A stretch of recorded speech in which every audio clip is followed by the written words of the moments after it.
So guys, this is Joan from REVV, and we're here, as you can see, in the Bell hub where they just presented the new collection, the new Bell products coming in this year.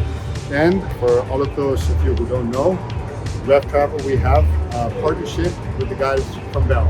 Actually, all the helmets you will be using with us will be Bell this year, and we're super excited to start collaborating with them. So join us and we'll show you around.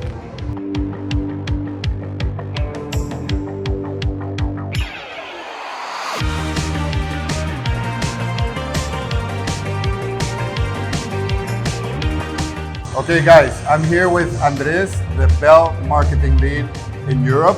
So he's basically the expert that we have here today. I wanted to start off because we were just talking about this, that Bell has been a humongous brand that's had a bunch of weight. I remember when I was growing up, Bell was everywhere. It was one of the best brands. And then it's true that on the past few years, the brand kind of disappeared from the public eyes a little bit, or at least from my conception, from my awareness of the brand. But that's changing. And that's exactly why we're here. That's why we're betting on Bell as REVV. So please tell us what's going on there. Something is happening. That's right. I understand totally your feeling because that has been, in a way, a little bit the case. Bell is an iconic brand. I mean, it comes from the US, from the 50s, the first helmet brand. So the heritage is there, the foundation is there, and it has been always there. It has been always improving, always trying to break the boundaries of helmet construction. That hasn't changed really, never. But it's true that in Europe it has been a little bit dormant maybe the last few years. It has been changing in the past years. We have an ambitious program when it comes to marketing, when it comes to product development, which is the most important thing for us. And also when it comes to things like events, ambassadors, presentations. That's why we are also here, as you said, because we are trying to make a lot of noise around the brand, so that people realize that this brand is really, really live. We are working the brand in a way that is up to the standards of Bell. We are going to be here launching a lot of products, launching very interesting products. That's the most important thing, with the quality that Bell is known for. We were just watching a video of the presentation you guys are doing in MotoGP with the Aspar team. So we will definitely start seeing you guys around more. Totally. We are touching a lot of areas, whether it's MXGP, MotoGP. MotoGP is the pinnacle in road segment. It's true that Bell in road hasn't been really strong in the past few years, but again, that is changing. We are working really hard on product. We are working really hard on marketing to change that. We are top in off-road. We are top in heritage. When it comes to road, we are going to be top.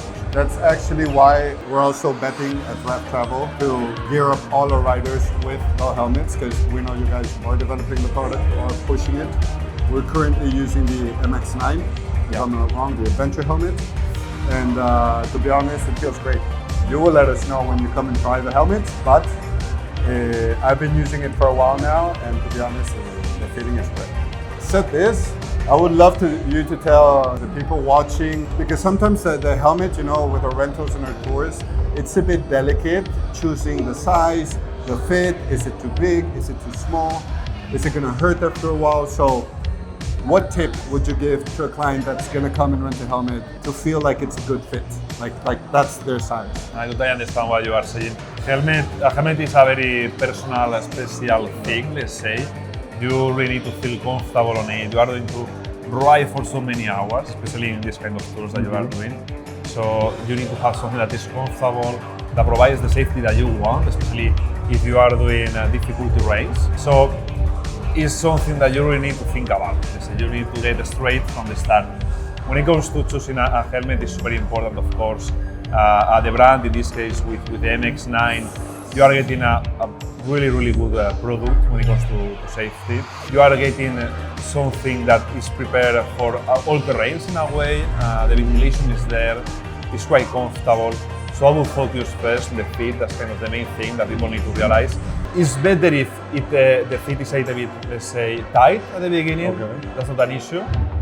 It will lose a little bit. but at the same time you don't want it, of course, to be too tight.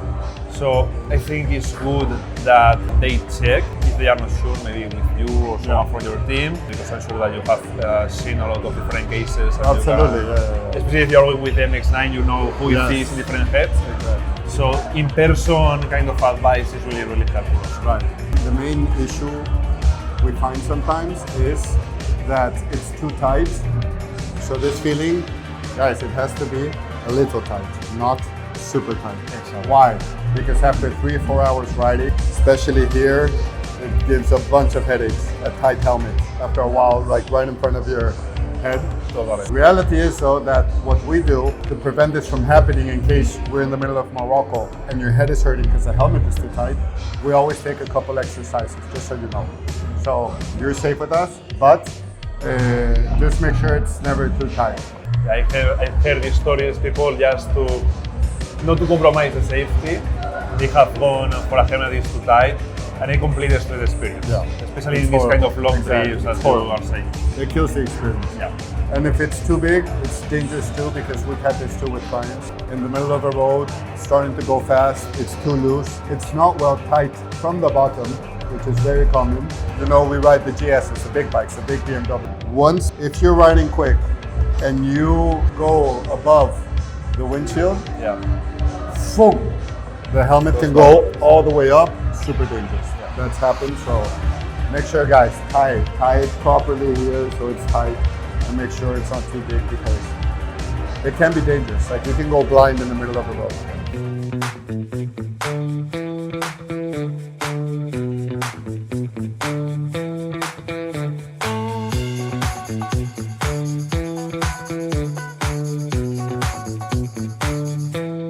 All right, guys, we're here with the Jorba brothers. They're from Spain.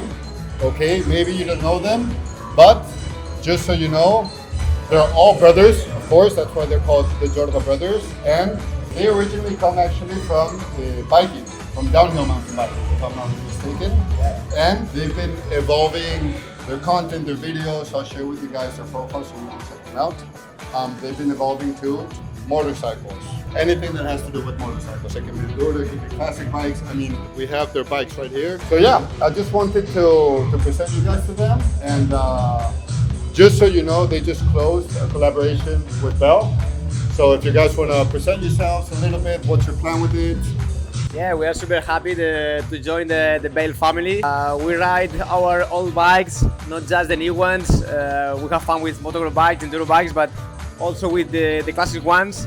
Our brother Ignacio is the mechanic, it's the boss of our garage, and yeah. It's super amazing to be working with Bell.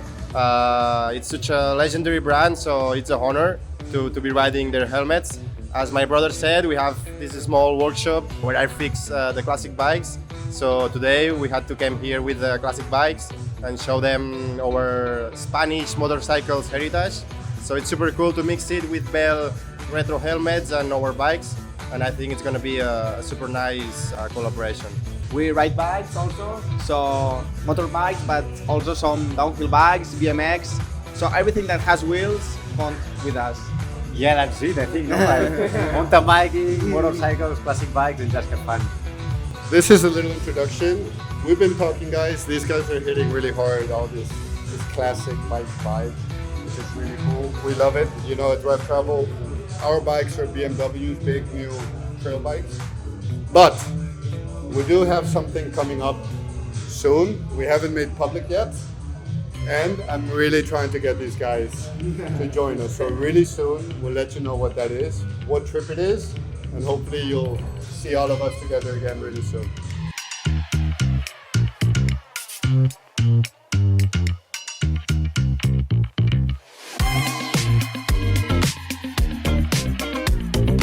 Estamos aquí con una leyenda del motociclismo español, el señor Carlos Mas, que aquí ahora nos va a decir qué hitos tiene, pero es una mega leyenda en el mundo del Dakar. Fue el primer español en 1990 que quedó segundo en la general del Dakar y bueno, hasta el día de hoy lo tenemos aquí en la presentación de Bell. Ahora justo estábamos comentando de una foto muy bonita que espero que nos enseñes a todos y hacemos un pequeño zoom, porque era, bueno, tú fuiste de los originarios de Bell.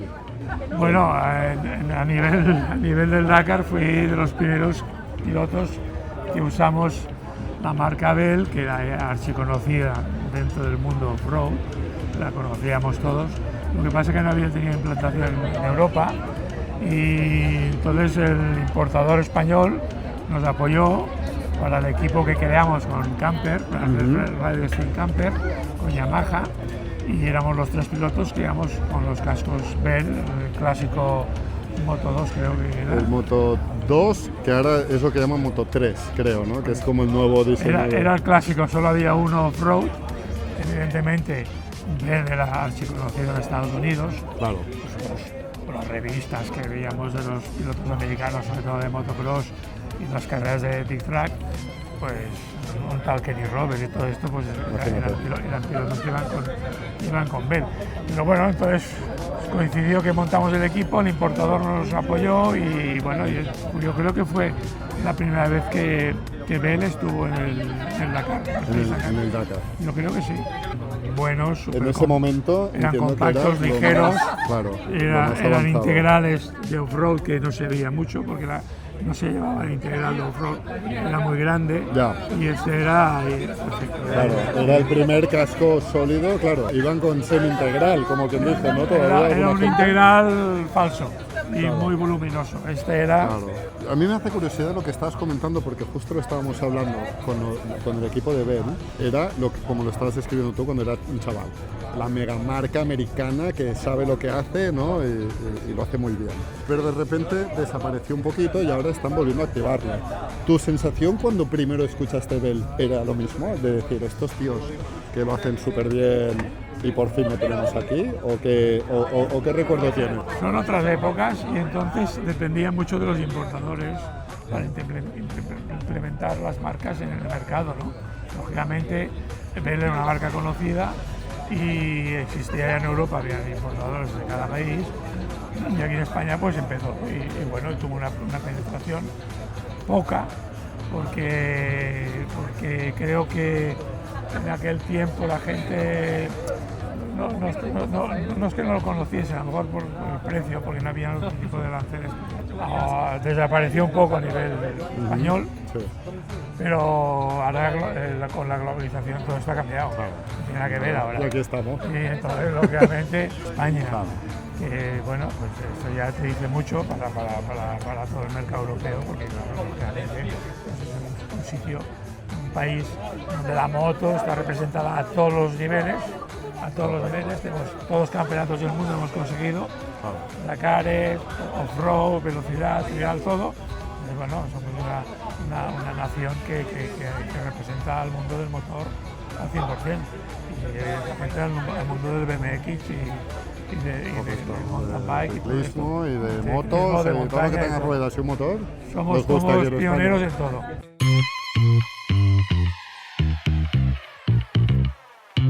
Okay guys, that's a wrap for today. We had an amazing time with the guys from Bell. We learned a bunch of the new products they're coming out with. We are building many surprises with them. We still can't share it with you, but new trips are coming and new adventures are very, very close. And that's pretty much it, guys. Make sure to follow us on YouTube, on Instagram, on TikTok, any social media. We're there, and I'll see you next time.